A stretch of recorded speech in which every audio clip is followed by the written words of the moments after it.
اعوذ باللہ من الشیطان الرجیم بسم اللہ الرحمن الرحیم الحمد للہ رب العالمین والصلاة والسلام علی سید المرسلین محمد وآلہ الطیبین الطاہرین المعصومین سیما الامام الہمام والبدر التمام علی بن موسیٰ الرضا علیہ الصلاة والسلام. اما بعد فقال اللہ تبارک و تعالی فی کتابہ المبین بسم اللہ الرحمن الرحیم ذریۃ بعضها من بعض. عزیزان محترم، آپ سب کو اپنی طرف سے مجمع افکار اسلامی کی پوری ٹیم کی طرف سے بہت بہت صمیم قلب کے ساتھ مبارکباد پیش کرتا ہوں 11 ذی قعدہ کی ولادت امام رضا علیہ الصلوۃ والسلام کی. تاریخ نے 148 ہجری کے باب میں اس واقعے کو ذکر کیا کہ امام جعفر صادق علیہ الصلوۃ والسلام کے وفات کے چند دن بعد، آپ سب بہتر جانتے ہیں کہ چھٹے امام کی جو وفات ہے، جو شہادت ہے، وہ 148 ہجری میں 25 شوال یا بعض روایات کے مطابق شوال کے آخری عشرے میں، کسی بھی دن میں، اب وہ دن معین نہیں کیا گیا، کہا کہ آخری شوال میں واقع ہوئی. اور چند دن بعد فوراً امام کی شہادت کے ولادت ہوتی ہے امام رضا علیہ الصلوۃ والسلام کی. عجیب یہ ہے اس امام کی عظمت کے حوالے سے جو روایات ہمارے محدثین نے اپنی اپنی کتابوں میں نقل کی. شیخ عباس قمی نے اس روایت کو اپنی کتاب الانوار البہیہ، جو 14 معصومین کے حوالے سے انہوں نے کتاب لکھی عربی زبان میں، وہاں پر اس روایت کو ذکر کیا ہے کہ امام موسیٰ کاظم علیہ الصلوۃ والسلام فرماتے ہیں کہ میرے بابا امام جعفر صادق علیہ الصلوۃ والسلام کان یقول لی غیر مرۃ، مجھ سے انہوں نے کوئی ایک دفعہ نہیں کہا، کئی بار مجھ سے کہتے تھے، ان عالم آل محمد لفی صلبک، آل محمد علیہ الصلوۃ والسلام کا عالم تمہارے صلب میں ہے، تمہاری نسل میں ہے. اور اس کے بعد ایک جملہ کہتے تھے، لیتنی ادرکتہ، کاش کہ میں جعفر صادق اسے دیکھ سکتا، کاش کہ میں اس کی زیارت کر سکتا. انہ سمیع امیر المؤمنین علیہ الصلوۃ والسلام، تمہارا جو بیٹا ہوگا، جو تمہاری نسل میں ہوگا، جس کی زیارت کی تمنا میں کر رہا ہوں، یہ میرے بابا علی، میرے جد امیر المؤمنین سلام اللہ علیہ کا ہم نام ہے. ان کا نام بھی علی تھا، ان کا نام بھی علی ہے.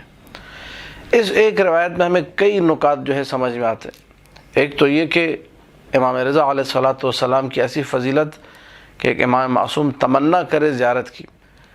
یہ ذہن میں رہے کہ بہت سارے مقامات پر، جس میں سے ایک امام رضا علیہ الصلوۃ والسلام کا ذکر ہے، دوسرا سرکار صاحب العصر امام زمانہ صلوات اللہ وسلام علیہ کی ذات مبارک ہے، جن کے بارے میں امام صادق ہی کا یہ جملہ ہے صلوات اللہ وسلام علیہ. مولا فرماتے ہیں کہ کاش کہ میں ان کی زیارت کر سکتا، لخدمتہ، تو میں ان کی خدمت کرتا. غیبت نعمانی میں حدیث موجود ہے کہ اگر میں درک کرتا امام زمان کو، مہدی آخر الزمان کو، تو خدمت کرتا. تعبیر وہی ہے، لفظ خدمتہ فقط یہاں موجود نہیں ہے، لیکن ادرکتہ کی تعبیر جو امام زمانہ کے لیے، وہی تعبیر امام رضا علیہ الصلوۃ والسلام کی بھی. چند دن پہلے شہادت ہوتی ہے، اور ایک دفعہ نہیں، یہاں پر روایت کا جملہ یہ ہے کہ کئی بار تمنا کی ہے. تو نقطہ جو ہمارے سامنے آتا ہے وہ یہ کہ معصوم کی زیارت کی تمنا کرنا سیرت ائمہ میں ہے. ہر امام دوسرے امام کی زیارت کا متمنی ہے کہ کاش کہ میں اس کی زیارت کر سکتا. رسول اللہ نے بھی صلوات اللہ وسلامہ علیہ خاتم الانبیاء ہیں، لیکن جابر سے کہا کہ جا کر میرا سلام دینا باقر کو، میرے بیٹے باقر کو. یہ بھی ایک تمنا ہے رسول کی، کاش کہ میں اپنے بیٹے کو دیکھ سکتا. تو یقیناً خود سلام کرتے، سلام بھجوایا، اس کا مطلب مشتاق ہیں باقر علیہ الصلوۃ والسلام کے. فلذا جو چاہنے والے ہیں محمد و آل محمد کے، ہم لوگ ظاہری طور پر، یہ ہماری یتیمی کا زمانہ ہے، سرکار صاحب العصر ہمارے سامنے سے اس وقت موجود نہیں ہے، ظاہری طور پر پردہ غیبت میں ہے.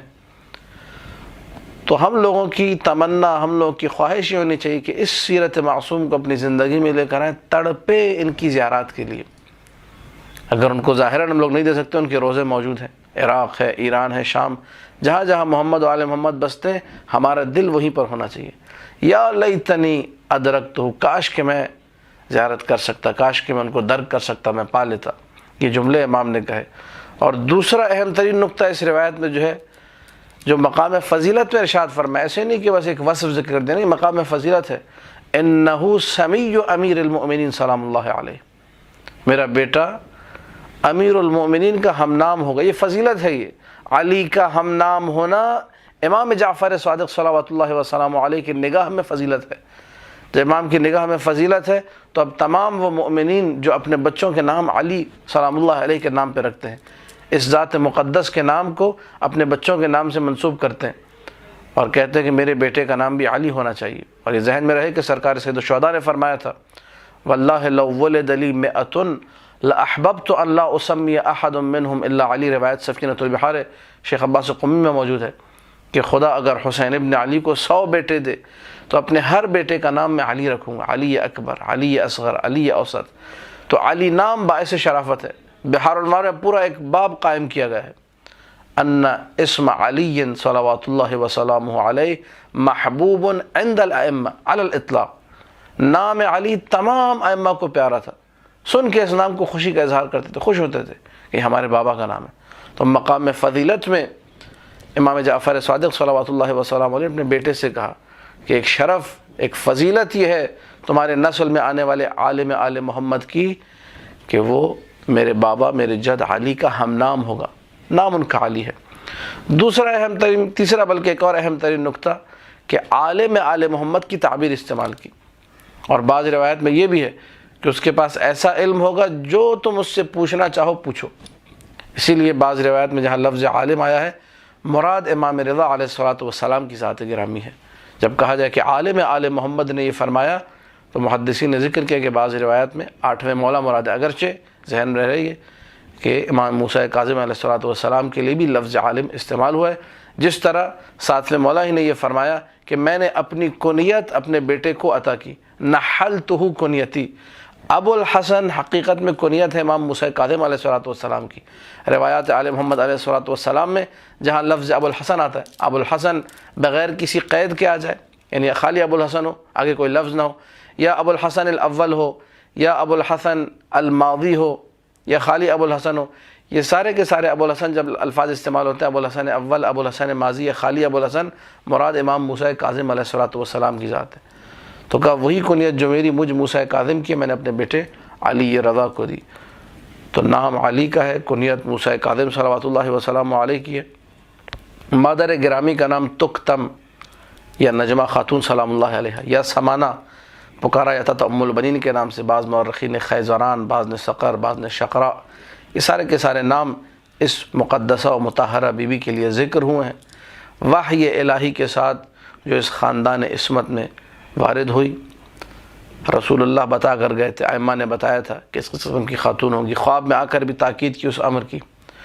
نجمہ خاتون کنیز تھی حقیقت میں، امام جعفر صادق صلوات اللہ علیہ کی جو زوجہ تھی ان کی کنیز تھی، حضرت حمیدہ مصفات کی کنیز تھیں۔ حکم ہوا کہ اس کنیز کو تم ہبہ کرو موسیٰ کاظم سلام اللہ علیہ کو، کیونکہ اس کنیز کے ذریعے سے، اس ام البنین کے ذریعے سے، اس نجمہ خاتون کے ذریعے سے اللہ نور آل محمد میں سے ایک نور کو روئے زمین پر اتارے گا۔ اب دیکھیے آل محمد سلام اللہ علیہ ٹھیک ہے فطرت بشری، نوع بشری، ولادت کا ایک سلسلہ، لیکن یقیناً یہ سلسلے وہ سلسلے تماماً نہیں ہیں جیسے ہمارے سلسلے ہیں۔ کوئی بھی اگر یہ سوچتا ہے تو انتہائی غلط بات ہے۔ ہمارے اصول کافی میں ہمارے بڑے بڑے علماء نے لکھا ہے کہ امام جب پیدا ہوتا ہے مطہر پیدا ہوتا ہے، نجاست کوئی موجود نہیں ہے، مختون پیدا ہوتا ہے، کوئی وہ سلسلہ نہیں جو ہمارے یہاں سلسلے ہوتے ہیں سارے کے سارے۔ اسی لیے حضرت نجمہ خاتون فرماتی ہیں کہ جب میں حاملہ تھی، جب اس نور مطہر کا حمل ہوا مجھے، یہ نور مطہر میرے وجود میں آیا۔ عام عورتوں میں کیا ہوتا ہے جب عورتیں حاملہ ہوں تو حمل کے بوجھ کو محسوس کرتی ہیں اپنے وجود میں کہ ایک بچے کا وجود ان کے وجود میں آ گیا۔ بی بی فرماتی ہے میں نے کبھی امام رضا علیہ الصلوۃ والسلام کے حمل کے بوجھ کو محسوس ہی نہیں کیا۔ اس کا مطلب یہ حمل دیگر جو حمل ہوتے ہیں ان سے مختلف ہے، یہ نور، یہ پاکیزہ، یہ نورانی ولادت ہے۔ لہٰذا بی بی ہی فرماتی ہیں کہ جب اس نور نے زمین پر قدم رکھا تو حالت سجدہ میں آیا، سر کو آسمان کی طرف اٹھایا، شہادتین، اس کے بعد ولایت کی گواہی، اس کے بعد تمام کے تمام وہ طریقے جو دیگر ائمہ سلام اللہ علیہم کے ہیں۔ یہ بچہ آیا اس طریقے سے کہ خلیفۃ اللہ روئے زمین پر آئے۔ لقب اس کا قرار پایا رضا۔ جو مخالفین تھے، جو معاندین تھے، انہوں نے کبھی بادشاہ نے لقب دیا، حتیٰ کہ امام جواد علیہ السلام کے سامنے آ کر عرض کیا کہ مولا آپ کے بابا کو رضا مأمون ملعون نے یہ لقب دیا تھا۔ امام نے کہا نہیں ایسا نہیں ہے، رضا میرے بابا کو رضا اس لیے کہا گیا کہ آسمانوں میں اللہ راضی ہے، زمین پر پیغمبر اور اولاد پیغمبر سب اس سے راضی ہیں۔ بعض روایت میں ملتا ہے کہ واحد وہ امام کہ جس سے مؤلف و مخالف یعنی اپنے بھی دوسرے بھی سب راضی ہوں، اس کو کہتے ہیں رضا۔ جو رضا الہی کا محور و مرکز ہو اسے کہتے ہیں رضا۔ وہ امام رؤوف جس کے بارے میں علماء نے لکھا کہ تمام ہمارے ائمہ مہربان ہیں، رؤوف ہیں۔ یہ علامہ طباطبائی کے بھائی سید محمد حسن طباطبائی ان کا جملہ ہے، فرماتے ہیں امام رضا صلوات اللہ وسلام علیہ کی رأفت حسی ہے۔ انسان حرم میں قدم رکھتا ہے، السلام علیک یا غریب الغربا کہتا ہے، فوراً اس کو احساس ہوتا ہے کہ اللہ کی جو روئے زمین پر ایک نور اللہ نے رکھا ہے، رضا علیہ الصلوۃ والسلام کی صورت میں خلیفۃ اللہ فی الارض جو ہے، ان کی طرف سے ایک عنایات نے گھیر لیا ہے۔ حس ہوتا ہے، انسان کو محسوس ہوتا ہے۔ یہ امام رضا صلوات اللہ وسلام علیہ کی زیارت ہے، اور اللہ کے رسول نے فرمایا تھا، بس یہ آخری جملہ، کہ میرا ایک ٹکڑا خراسان کی زمین میں مدفون ہوگا۔ زیارت کے حوالے سے میں ساری روایت ظاہر ذکر نہیں کروں گا، لیکن یہ کہنا کہ میرا ایک ٹکڑا، آج لوگ ترکی میں جاتے ہیں زیارت کے لیے، جی رسول اللہ کا ایک بال فلانا جو ہے میوزیم میں موجود ہے، فلانا جس کھال پہ بکری کے بیٹھے تو اس کا ایک ٹکڑا وہاں موجود، زیارت کے لیے جاتے ہیں۔ رسول فرما رہے ہیں میرا ایک ٹکڑا ارض خراسان میں ہے۔ ائمہ نے خاص تاکید کی ہے کہ لازمی طور پہ انسان امام رضا صلوات اللہ وسلم علیہ کی زیارت کو جائے۔ امید ہے کہ انشاءاللہ خدا ہم سب کو زیارت نصیب کرے، اور آپ بھی جب انشاءاللہ زیارت پر جائیں تو بندہ حقیر کو اور مجمع افکار اسلامی کی پوری ٹیم کو اپنی خاص دعاؤں میں یاد رکھیے گا۔